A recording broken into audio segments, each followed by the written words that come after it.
ایک سفید خرگوش دریا کے کنارے رہتا تھا۔ وہ روزانہ اپنے گھر سے نکل کر ایک پتھر پر بیٹھ جاتا اور دوسرے کنارے کے خوبصورت باغوں کو بڑی حسرت سے دیکھتا رہتا۔ وہ تمام دن یہ سوچ کر کاٹ دیتا کہ کاش وہ بھی وہاں تک پہنچ سکتا اور ان خوبصورت باغوں کی خوبصورت سیریں کرتا۔ دوسرے کنارے تک تو صرف تیر کر پہنچا جا سکتا تھا، مگر خرگوش تیرنا نہیں جانتا تھا اور ادھر دوسرے کنارے کے پیارے پیارے نظارے اسے ہر وقت پکارتے رہتے۔ ایک دن سفید خرگوش اسی سوچ بچار میں غرق تھا کہ یکایک وہ اچھل پڑا۔ اسے دریا پار کرنے کی بڑی اچھی ترکیب سوجھ گئی۔ وہ کنارے پر آ کر بیٹھ گیا اور جب مگرمچھ نے اپنا لمبوترا منہ پانی سے نکالا تو خرگوش نے اس سے پوچھا، کیوں بھائی مگرمچھ، تم بتا سکتے ہو کہ دوست کس کے زیادہ ہیں، تمہارے یا میرے؟ مگرمچھ نے جواب دیا، خرگوش صاحب، بڑا ہانکنے کی ضرورت نہیں، دوست میرے ہی زیادہ ہیں، تمہیں کون پوچھتا ہے؟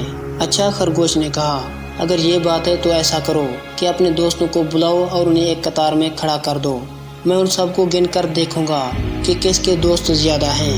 میں اپنے دوستوں کو بلاؤں گا اور تم انہیں گن لینا۔ منظور ہے۔ مگرمچھ راضی ہو گیا۔ اس نے پانی میں غوطہ مار کر اپنے تمام مگرمچھ دوستوں کو پکارا اور ان کو ایک قطار میں پھیل جانے کا کہا۔ مگرمچھ کے دوست اتنے زیادہ تھے کہ جب وہ ایک قطار میں پھیلے تو اس کنارے سے اس کنارے تک مگرمچھ ہی مگرمچھ تھے۔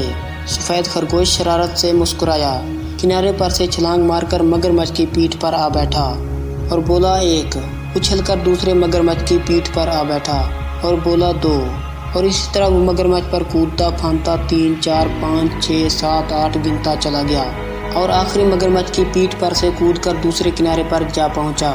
جب سفید خرگوش کی خواہش پوری ہو گئی تو وہ شوخی میں آ گیا اور بولا، مگرمچھ بھائیو، تمہارا بہت شکریہ دریا پار کرنے کے لیے۔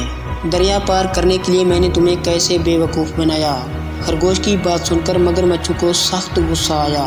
وہ اپنے خوفناک منہ کھول کر اس پر جھپٹے، لیکن خرگوش بھاگ نکلا۔ پھر بھی ایک مگرمچھ کے منہ میں اس کی دم آ گئی۔ وہ زخمی ہو گیا۔ زخم کی وجہ سے خرگوش اپنی ساری شرارت بھول گیا اور پھوٹ پھوٹ کر رونے لگا۔ بوڑھے مالی نے اس کے رونے کی آواز سنی تو بھاگا آیا۔ وہ یہ دیکھ کر حیران رہ گیا کہ ایک ننھا منا خرگوش زمین پر پڑا رو رہا ہے۔ مالی کو اس پر بہت رحم آیا اور رونے کی وجہ پوچھی۔ خرگوش نے اس نے اپنی ساری کہانی کہہ سنائی۔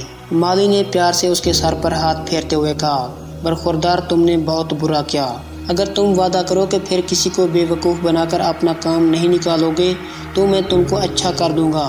خرگوش بولا، وعدہ کرتا ہوں چاچا مالی، بس میرا یہ زخم اچھا کر دو۔ مالی نے ایک درخت سے بہت بڑے پتے اور نرم نرم ڈالیاں توڑ کر خرگوش کے لیے ایک گدگدا سا گھونسلہ بنایا اور اس سے کہا کہ تم اب اس گھونسلے میں آرام سے رات بھر لیٹو، صبح سو کر اٹھو گے تو یہ زخم خدا کے فضل سے اچھا ہو جائے گا۔ خرگوش گھونسلے میں آیا اور آنکھیں بند کر کے لیٹ گیا۔ لیٹ ہی اس کی آنکھ لگ گئی۔